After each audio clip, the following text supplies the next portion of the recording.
Okay, fine. So You, the show of the psychotic stalker Joe Goldberg. And it has a season 2, and you guys wanted that so bad, so I'm forced to watch it. You remember the ex-girlfriend of Joe, Candace? Yeah, she's back. Joe went to the worst place in the world, Los Angeles, the land of fake friendship and struggling actors. He strolls to his new apartment complex. His new name is Will Bettelheim, and meets with the landlord. But I looked you up, you're not on the social at all. Thought you might be some kind of freak. Coming out here to pick up a cupcake. He goes into his bedroom and starts overthinking about everything. He's trapped in this nightmare, and he's trying to run from Candace. He's trying to set limits on his obsession with women now. We get a flashback of when Candace confronted Joe. She talks about how she stumbled across Beck's book and figured Joe was the killer. Joe's people watching until Jenna Ortega starts a conversation with him. She flirts with him. It's uncomfortable. You have a girlfriend yet? Holy shit. Yeah, like how old are you? Like 14? And Joe has good enough morals to not be on Chris Hansen. The landlord, Delilah, is Ellie's older sister, and they are as annoying to each other as you can imagine. Ellie, is that my shirt? That's my fucking shirt. How many times? Can you please not wear that to school and destroy it, please? Joe walks around the city. He goes to a grocery store named Nirvana backwards to have a job interview. And guess what job he gets from this grocery store? A bookstore clerk. As he walks out of the bookstore area, he spots a woman, creepily staring as always. He starts to be Sherlock Holmes, dissecting her like a science project. Excuse me? Do you think this peach looks like a butt? Game is game, I guess. Joe spits some Riz. Sorry, I shouldn't have said that. It's not fun. He tries to shut it down, but fails miserably. Are you following me? Truth. That is what will shut this down. Truth. Not initially, but then yes. She works there as well. Her name is Love, which is a very weird name for a child. The next day, he's at work, and a customer asks him a weird question. Can you tell me if this Carl Jung book is vegan? This customer is actually the son of the owners, and he's very annoying. Joe does as usual and jerks off in the corner until he stops himself. Thank God. We get a little flashback of Joe leaving New York as well. Candace wants to show him what he truly is and see what she sees. He's paranoid. He caught Ellie taking a video of him on top of a building, and he confronts her. He tries grabbing her phone, but it ends up flying off the roof. She was making a movie for school, not investigating him. Joe goes to the DMV, which is hell on earth. Love is also there. Totally a coincidence. She helps a lady speak to a worker. Joe and Love chat, and she kisses him on the cheek. Is that a me too? He stalks her on social media, finding her accounts are actually private. Joe tracks down Ellie and gives her a new phone. She helps Joe make a social media account, and he adds Love as a friend. He accidentally falls asleep, and we get a flashback. Joe and his mother, they're at the beach enjoying life, and she leaves him to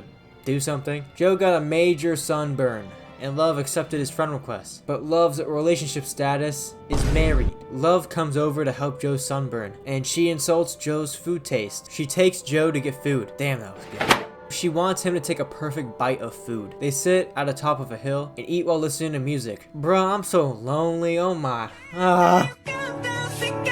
They shop at a grocery store. She cooks him the perfect meal. Well, he loves it. And she brings up her husband. And he's not very alive, actually. No, he's dead. Damn, that's crazy. Can we smash, though? She can see Joe's aura of loneliness. Stop being a pussy. Blow. What the hell? Some Italian-looking dude is looking for Will. Joe goes into a storage unit. Dude, what's your problem with locking people in cages? This dude in the cage is, you guessed it, the real Will Bettelheim. It's also revealed that Joe wasn't actually trying to stop stalking. He saw Love as soon as he arrived, and he did the usual and found out where she worked. Episode 1. It was good. I like how we got bamboozled into thinking Joe might change, but nah, he's not. Love is the quirky girl on the block too, and her being a widow is somewhat interesting. Also, I completely forgot Jenna Ortega was in this, and that's kind of cool, I guess. Please message me back on Instagram. Love is at the fish market, and Joe is, you know, there in the background fantasizing about having kids with her. He learned his lesson, not on stalking, but on taking it slow, seeing her flaws before he needed to kill her. You know, like the normal thing to think about. We get a flashback of a week ago when Joe arrived in New York, hating right as he got off the plane. Joe is with Will Bettelheim, the real one, trying to get a new ID and go somewhere else. Well, Joe got the idea of just stealing his because it looked like it'd take too much work. And then Joe knocks him out and becomes him. Back to the present. He questions Will on Jasper, the guy trying to find him. Jasper is a guy from the dark web trying to track down Will for the money he owes. But Will already spent the $3,000 he owes. $3 grand. Best I can do. $3 grand it is. Well, that was easier than I thought it was gonna be. Joe goes back to the fish market with Love, and she kisses him for some reason. They make out in the middle of the fish market. Classy behavior. Joe gets distracted by the hallucination of Beck until Love brings him back to reality, inviting him to meet her friends. Joe's dozing off at work until the douchey boss talks to him about setting up movie displays in a bookstore. Joe takes out the garbage until Jasper shows up. Hey, Bettelheim, were you Mr. Will B?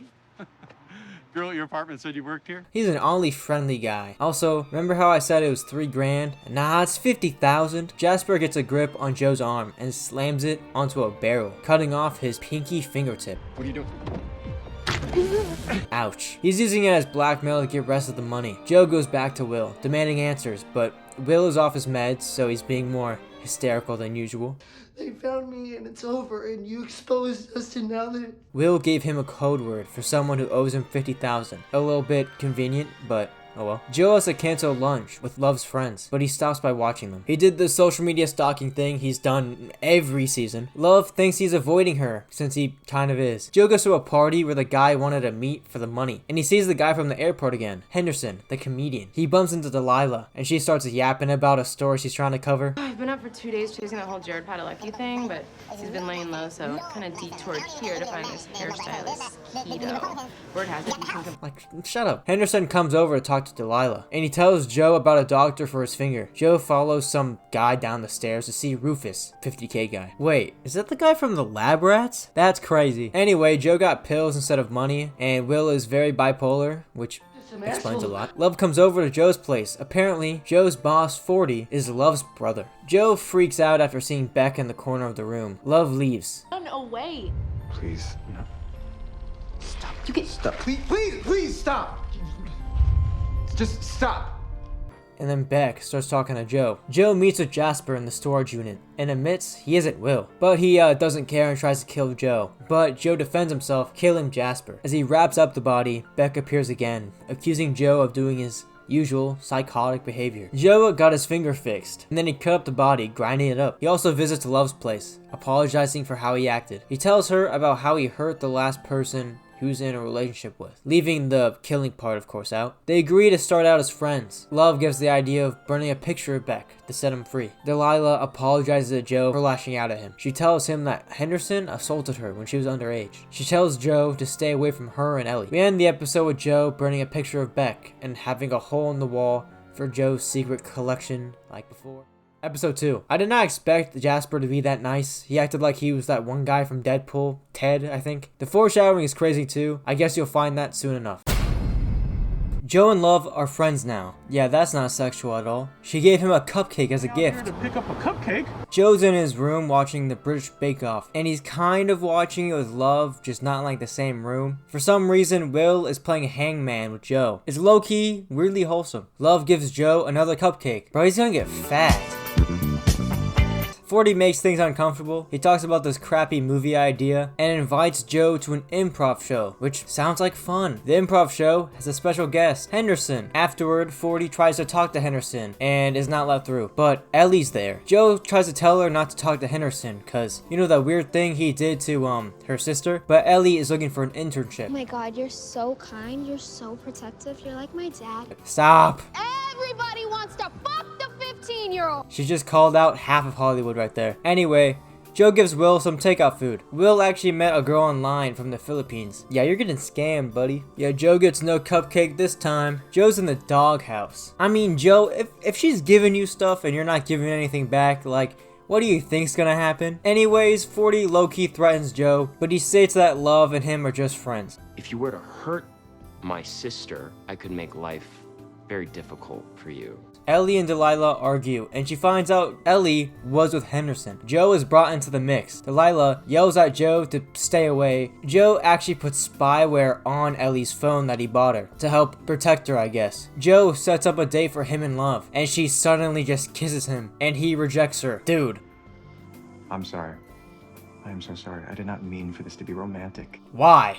And she leaves. Ellie is caught throwing up. She ate something bad and passed out at Henderson's party. Oh no. We were all watching a movie. There were snacks. I ate something. Next thing I knew, I was laying on the balcony. Henderson was a good guy.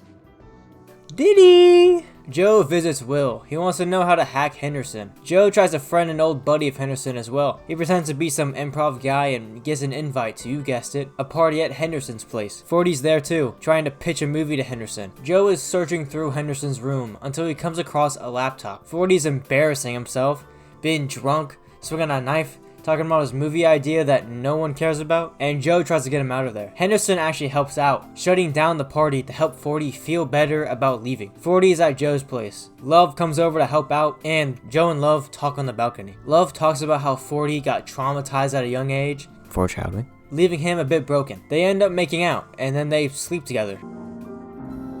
Kinky. Will ended up hacking into Henderson's laptop, but he's clean. Until 40 tells Joe about a secret room Henderson has. Huh, I wonder what that's used for. Episode 3. Henderson is nice, but probably a freak. Honestly, I like Will. He's kind for a guy who's locked in a cage, and he gives Joe good advice.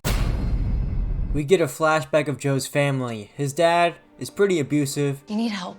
I'm not done talking to you.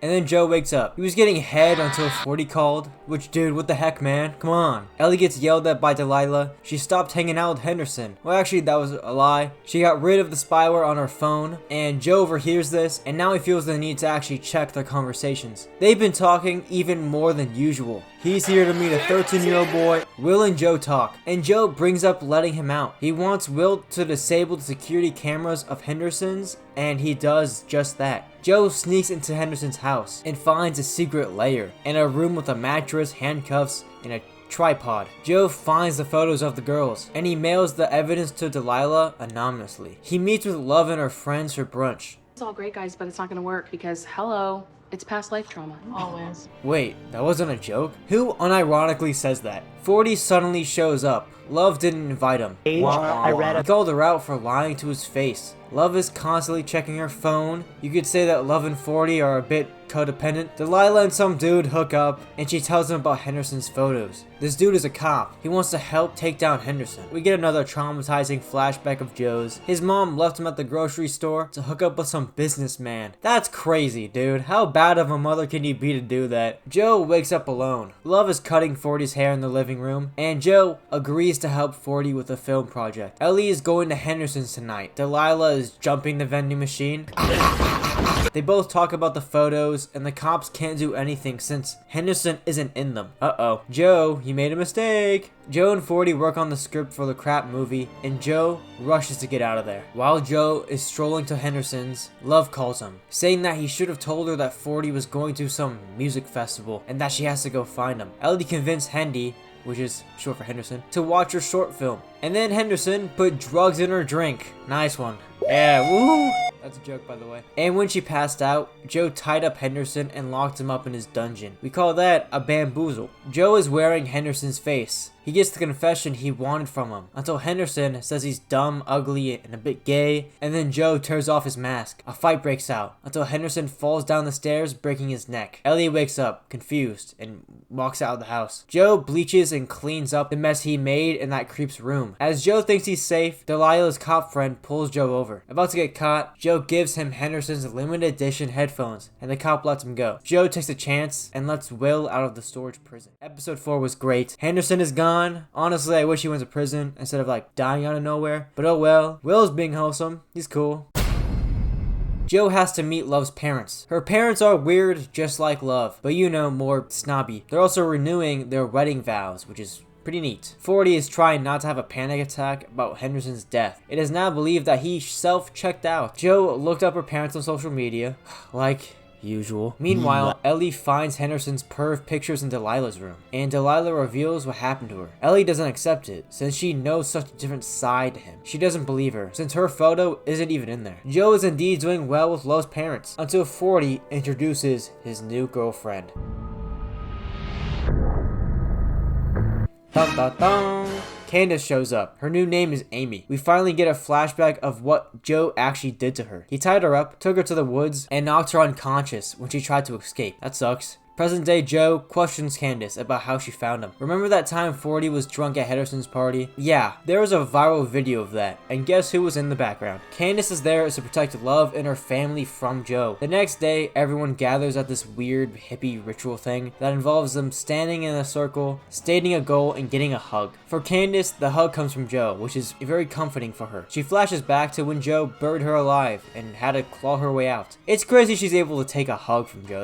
That's wild. She later pulls a knife on him, and he goes into F-boy gaslighting mode. You don't want to protect them. You want to hurt me. But she just responds that he's the bad guy. 40's eating Taco Bell, which is code word for doing hard drugs. And Joe's like, stop being obsessive to Love. But she's right, and Joe catches him shooting it up and drags him to the wedding thing, where 40 ends up making a scene.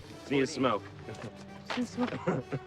Oh, not that one. We revealed why 40 is so messed up. When Love and him were 13, 40 was in a sexual relationship with their 19-year-old babysitter, and she was fired and she deleted herself. What is happening? What? These are so traumatized people. That's crazy. Joe admits to Love that his dad would give him a few knuckle sandwiches, you know? They tell each other, I wolf you. What?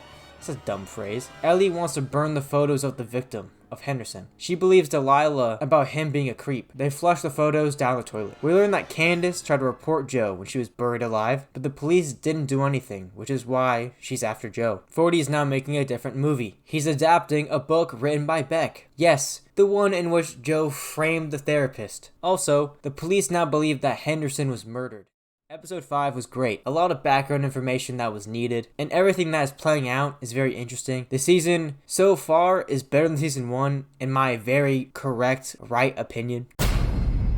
Kathy Griffin is giving a eulogy at Henderson's memorial, and for some reason, Love and all her best friends are there. Candace is now calling 40 Bunny, which is the name she used for Joe. You know, Joe, hoes be hoeing, you know? Joe tries to hold himself back, being a better person. Nobody in this entire world deserves to get hurt.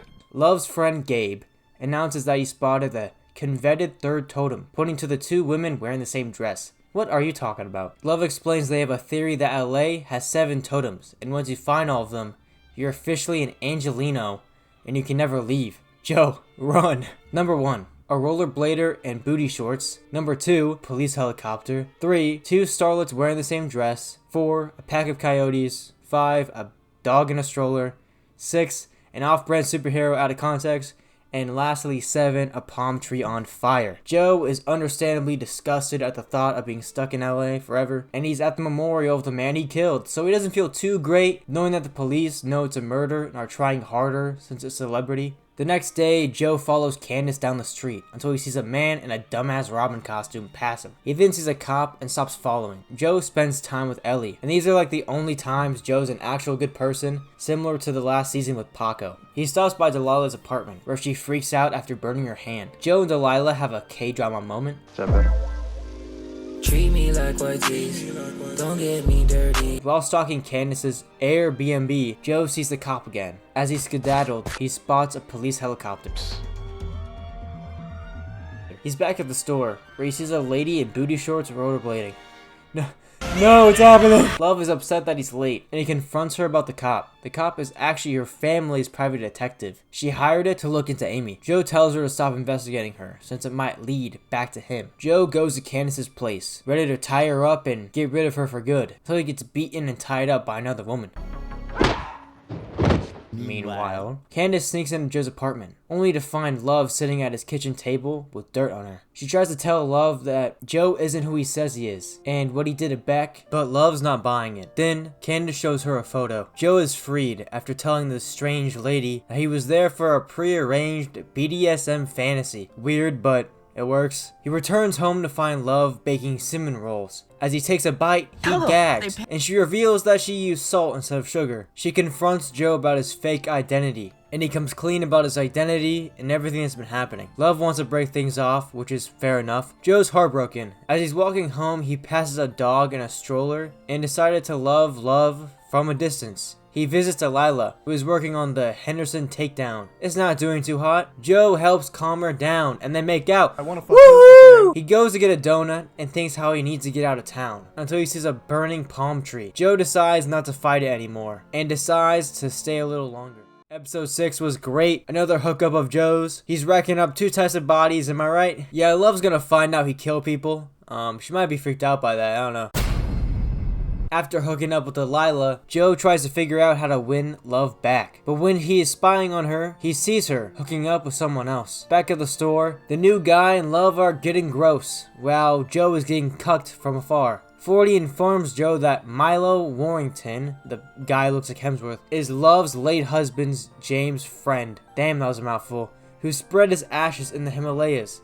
And now he's back traversing Love's vagina, which he does periodically. Joe overhears Milo talking about how he should be Love's new boyfriend, but she's a bit iffy on that idea. Joe does the usual stalking while on a hike and encounters Gabe in the process, who convinces Joe to try acupuncture and questions him while doing so. Joe gets vulnerable and weird with Gabe, prompting another flashback to his childhood, to the day his mom left his abusive father. We're getting out of here. Where are we going? I don't know yet. Joe breaks down in tears. At the store, Ellie shows up and convinces Joe and 40 to be their intern. Later, Delilah shows up at Joe's apartment to tell him that her Henderson story is going to be published. She thanks him for encouraging her to write it. What is happening here? Are you... And the two go on a walk and get whiskey and have sex in the alleyway. Man, you all are nasty. Then the police show up and the two wind up in jail. Joe panics and calls 40 to get him out of there. He shows up. On the way out, the couple recognizes Joe from the night of Henderson's murder. Joe and Delilah agree to just be friends. 40 and Hemsworth argue over Love until 40 gets punched in the face, which is honestly deserved, and Joe breaks things up. The cop calls Delilah, telling her that he's suspicious of Joe. She doesn't think much of it at first, until she snoops around his apartment and finds the storage unit key. She finds the storage unit and the cage inside. She takes pictures of the place. As she's about to leave, Joe shows up. She pleads with him to think about Ellie. We're back to a flashback scene from his youth. He won't get in the car to disappear with his mom and some new guy. The episode ends back at the storage unit, where Delilah is locked in the cage, pleading with Joe. He tells her he needs to make some arrangements, but he wouldn't do anything to hurt her or Ellie. Episode 7 was a spicy episode. 40 got punched, which made me happy inside, and Delilah is captured. Hopefully she doesn't die like a gruesome death or something. We're back at the cage, with Delilah begging to have mercy on her and not kill her. He tells her that he's not gonna kill her. He set a timer on handcuffs for 16 hours. Enough time for him to run and leave the country. Let me guess, it's not gonna go as planned. Love wants Joe back. As that's happening, Joe puts a goodbye letter in Love's locker. 40 finds him and tells Joe about a director that is interested in their film project. Joe agrees to help. As a parting gift, you could say. With 14 hours left, Joe and 40 get kidnapped by 2 guys. 40 reveals he hired them to kidnap them and locked them in a hotel room so they could finish their script. But if Joe leaves, they will shoot him, and they stole all the belongings. Ellie shows up. She says it needs a lot of work. And 40 jumps out the window. What? Joe tries to catch up. Love reads Joe's letter and she's devastated. Joe finds 40. It's revealed that 40 actually dosed Joe's drink with LSD to make him write better, I guess. While high, Joe hallucinates that he sees a younger version of himself, Candace. At some point, 40 convinces him to roleplay as Beck to understand her perspective more in the script. Things end up bad. Joe's choking 40, but then 40 stops him before it's too late. Joe's in the bathroom with blood on his hands with no idea how he got there. Joe calls Love. They both forgive each other and want to be back together. Afterward, 40 tells Joe that he figured out that Beck's ex-boyfriend was the killer, without knowing that guy is Joe. 40 confesses that he killed a guy the 19-year-old pedophile was into, and they both hug it out and fall asleep. Joe wakes up 1 hour and 20 minutes left on the clock. He races to Delilah, only to find her dead in the cage, in a pool of her own blood. Well, who could have seen that coming? This episode was great. It was good. Delilah, why did she have to die? She was kind of annoying, but I kind of liked her. I don't know. Oh well. Joe stares at Delilah's body. He can't believe that he could have killed her. He's gonna find out who done it, even if he's the one who did it. Joe thinks of all the things he has done for Love in his life. Beck, Candace, even killing his own dad to protect his mother. He starts with a list of suspects. First up is Will, who is actually with the girl from the Philippines. Was that Gigi who just picked up? It's everything I told you, man. I never doubted it. Aw, that's wholesome. Next is Delilah's cop friend, but that's quickly ruled out. Joe goes to 40's home to figure out what exactly happened. 40 told him he visited a storage unit for a girl, thinking he wanted a booty call. Ellie is freaking out over Delilah's disappearance. She blames herself for everyone leaving her in her life. It's not gonna be okay. It's always gonna be a mess. What? What's gonna be a mess? My life. My whole fucking life. Joe feels immense guilt over this entire situation, since he's the one who probably killed her. Candace visits 40 to congratulate him on the script. 40 starts pushing her away, and she yells at him for being an idiot for not seeing who Joe truly is. 40 ordered her to leave. Candace gets lucky. She finds a video of 40 and Joe near a storage unit and decides to check it out. She finds Joe and locks him in the cage. She uses his phone to lure Love there, to show him the man he truly is. When Love shows up, Joe confesses to the murders he's committed. Henderson, Delilah, even trying to kill Candace, stating that he was doing it all for Love. Love the word, not her. Love's crying while running out of the unit. Candace chases her down, until Love decides to stab Candace in the neck. This is a crazy episode, episode 9, crazy. So Love was low-key a psycho, but that makes kind of sense. Can't believe hasn't been arrested for murder yet, and I'm curious what they're going to tell us about Love. The episode begins with Love recapping her perspective of this season. She starts saying that she actually killed 40's pedo girlfriend, so, I mean, that's not great, but not bad. When Love found Joe, she would do anything to keep him, and once she learned what he did in New York, she fell deeper in love, thinking that he would do anything for Love. Okay, the name Love is very confusing in this context. She was the one who killed Delilah. She didn't want her to ruin her new family since she's pregnant with Joe's child. Dun, dun, dun. Joe was stunned and disgusted. This shadowed the image of Joe had of Love, which is very ironic. Once Love reveals she's pregnant, Joe feels almost compelled to stay with her because he wants to be a good father. You know, since his dad used to not be so good.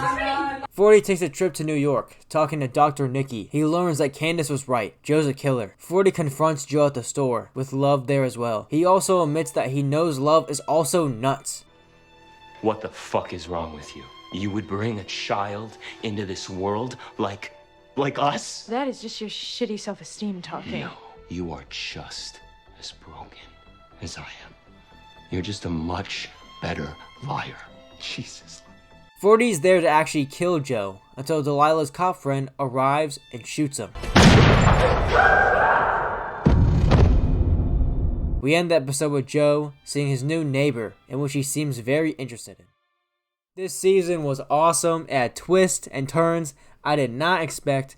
I knew Love was weird, but not that crazy. I find it funny that Joe is grossed out by what she's done, even though he did the same and more. Overall, this was a great season.